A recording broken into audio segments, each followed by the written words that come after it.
The Jenkins family had always done their best to make their small, modest apartment feel like home. Rosa, a hardworking mother who worked as a nurse, and her husband Mark, a factory worker, spent long hours to provide for their two children, Elijah, a bright 12-year-old boy, and his younger sister Kayla, who was only 8. Their days were filled with routines, their lives a constant hustle to make ends meet. Though their apartment was small, it was theirs, and it had been for the last 5 years. They decorated it with memories, pictures of their family, hand-me-down furniture, and Kayla's drawings hung up on the refrigerator. They had their challenges, like any family, but they always managed to keep their heads above water, even on the hardest days. Still, there was a quiet tension that lingered in the building. The landlord, Mr. Callahan, a white man in his 60s, had always made them feel uneasy. He never spoke much, but when he did, it was often with a tone that made them feel like they were somehow less than. He would make small, offhand remarks about the family's race, things that might not seem overtly racist to some, but for Rosa and Mark, they were sharp enough to sting. He never smiled at them, never greeted them warmly like he did with the other tenants. It wasn't just the words, it was the way he looked at them, with his cold, judgmental eyes. Despite this, the Jenkins family did their best to stay out of his way. They paid their rent on time every month, kept to themselves, and never caused any trouble. Their children went to school, their parents worked hard, and they tried to live quietly and peacefully, even if the weight of being judged hung over them. One crisp afternoon, Rosa opened the front door to find a thick envelope wedged in the doorframe. She immediately recognized the landlord's handwriting on the envelope. She had seen him write her name before on previous notices. But this one felt different. Inside, she found an eviction notice. The paper trembled in her hands as she read it. It was vague, almost nonsensical. Mr. Callahan claimed that they were causing trouble and that he needed the apartment for someone else. It was absurd. Rosa's heart sank as she reread the words, unable to process the injustice. They had never done anything wrong. They had always paid their rent, never been loud or disruptive. But now, with a few short lines of text, their home, the one place they had worked so hard to maintain, was being ripped away from them. Mark, who was at work, would be home soon, and when he saw the notice, it hit him just as hard. He couldn't believe it. It didn't make sense. Why them? Why now? He paced around the small living room, his fists clenched in frustration, while Rosa sat down, trying to hold back tears. They couldn't afford to move. They couldn't afford a lawyer. And what was it that Mr. Callahan had against them? It was a question that neither of them had an answer for, but one they knew they'd have to face head-on. The days following the eviction notice were a blur for the Jenkins family. Rosa felt a deep sense of helplessness wash over her, a heaviness that settled in her chest and made it hard to breathe. She couldn't understand why this was happening to them. They had worked so hard, sacrificed so much, and now they were being treated like they didn't matter. She wanted to be strong for her children, but the unfairness of it all made it hard to hold it together. She could see it in Elijah's eyes, the confusion and fear. And in Kayla's too. Her innocent face seemed to carry the weight of the whole situation. Mark, on the other hand, was angry.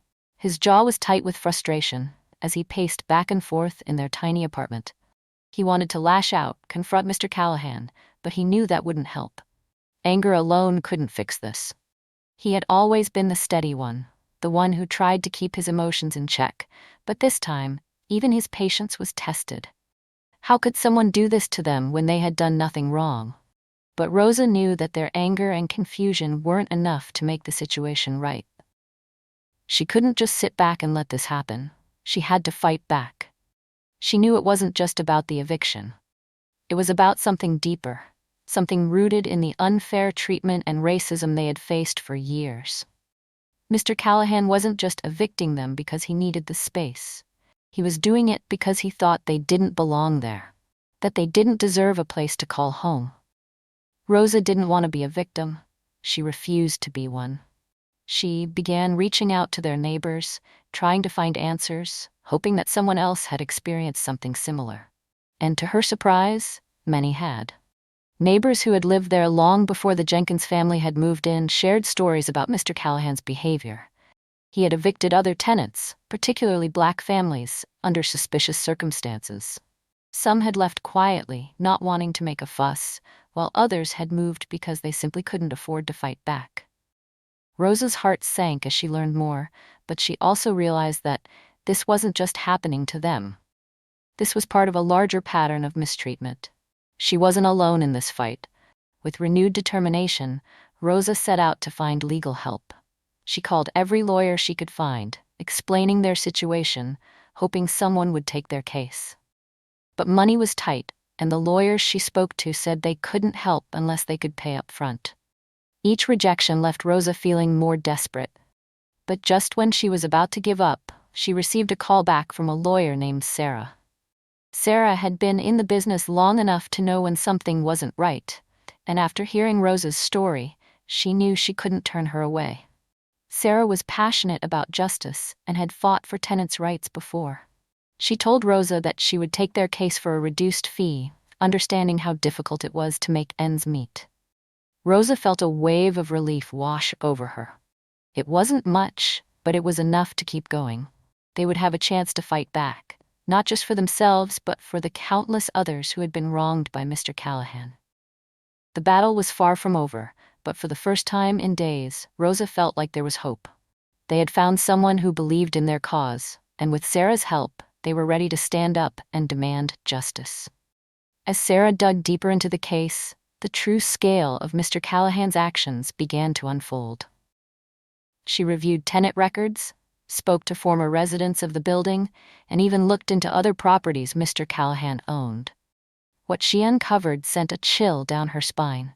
This wasn't the first time he had evicted tenants unfairly. In fact, it had happened multiple times before. The pattern was clear. He targeted black families, often using vague reasons for eviction, noise complaints, trouble with the building, or simply telling them he needed the space for someone else. But Sarah didn't stop there.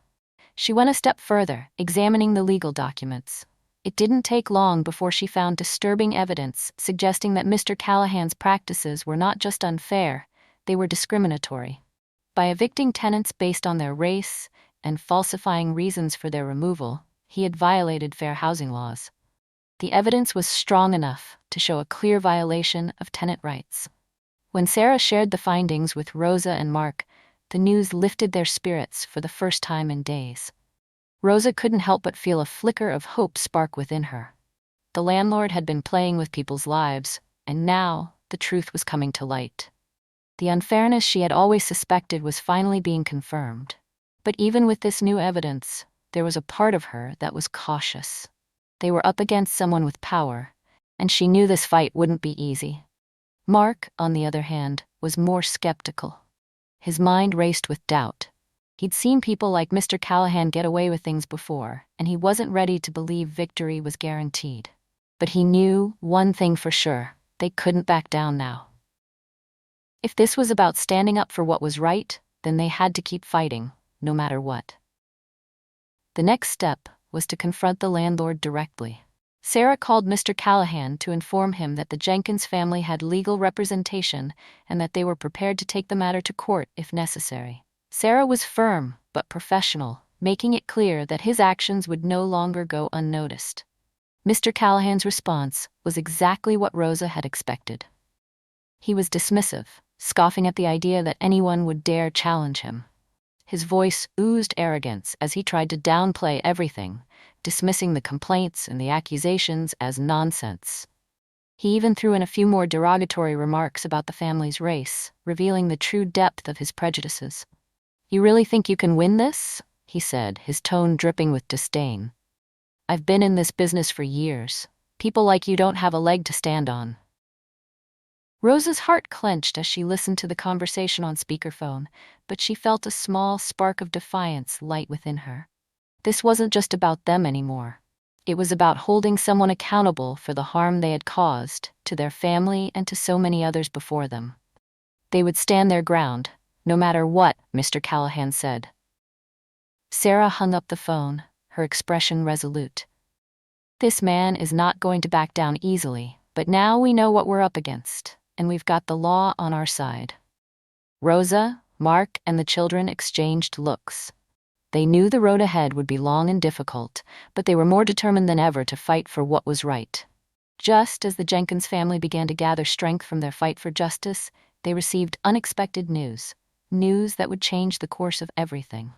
It came on an ordinary Tuesday morning when Rosa answered the phone to a familiar voice. "Rosa, you need to sit down," the voice said, and it was Sarah, their attorney.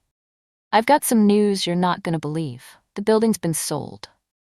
The news hit like a punch to the gut.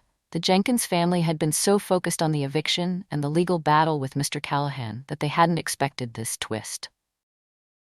At first, Rosa thought Sarah was joking, but when she heard the seriousness in her voice, she felt a sinking feeling. Why had Mr. Callahan sold the building? What did it mean for their case? The whole thing seemed arbitrary now. How could he just sell the place in the middle of everything? The answer came quickly.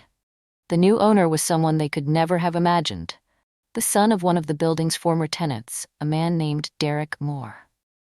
Derek had lived in the building years ago, a good man with a family who had been wrongfully evicted by Mr. Callahan.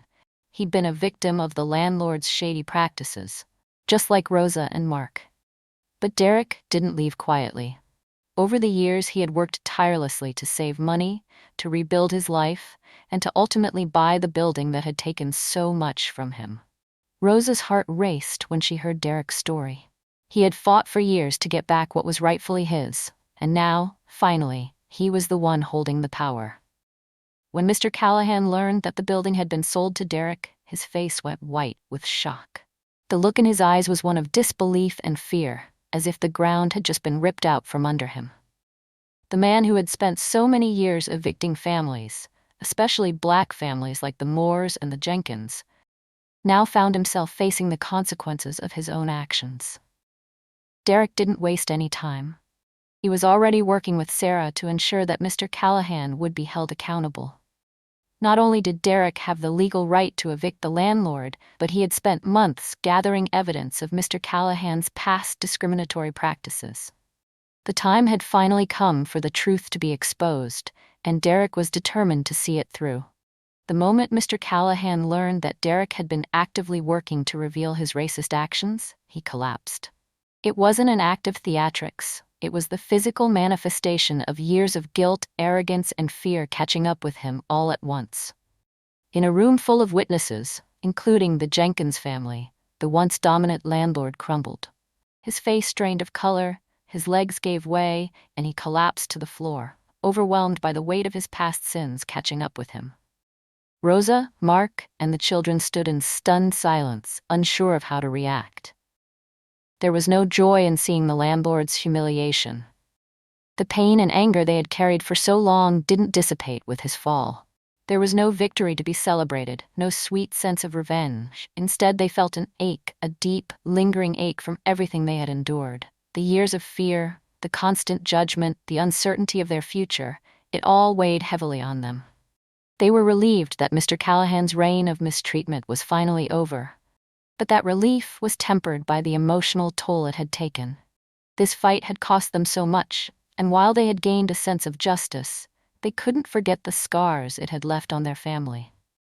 They had stood strong, they had fought for what was right, but they were forever changed by the experience. The Jenkins family was no longer just fighting for a place to live. They were fighting for something much bigger than that. And though they had won this battle, the journey was far from over. With the eviction battle finally behind them and Mr. Callahan gone, a new chapter began for the Jenkins family. The moment Derek Moore officially took over the building, he met with Rosa and Mark to offer them a new lease. There were no harsh words, no cold eyes, just a warm handshake and a genuine offer of stability.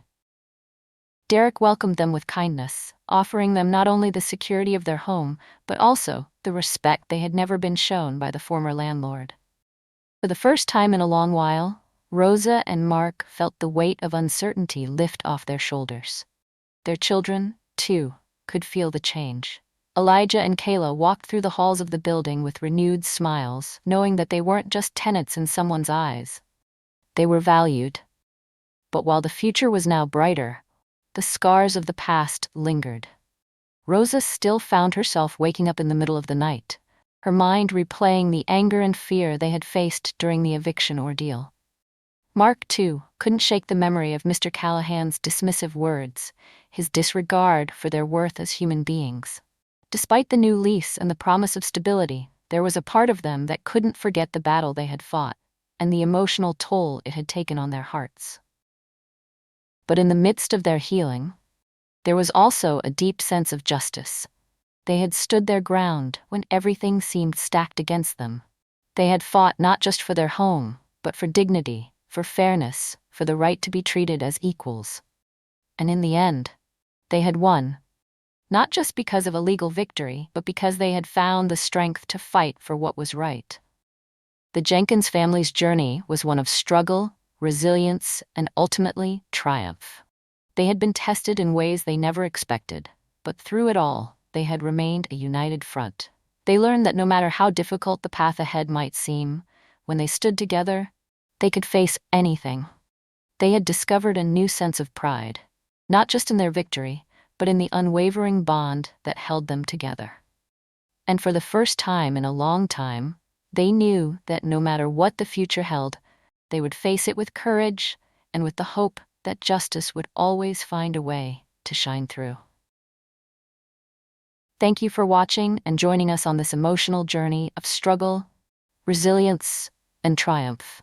If you found this story inspiring, don't forget to hit that like button, leave a comment below, sharing your thoughts, and make sure to subscribe so you don't miss out on more powerful stories like this. And if you think someone else would benefit from hearing this message, please share it with your friends and family. Your support helps us continue bringing these important stories to life. Stay strong, and we'll see you in the next one.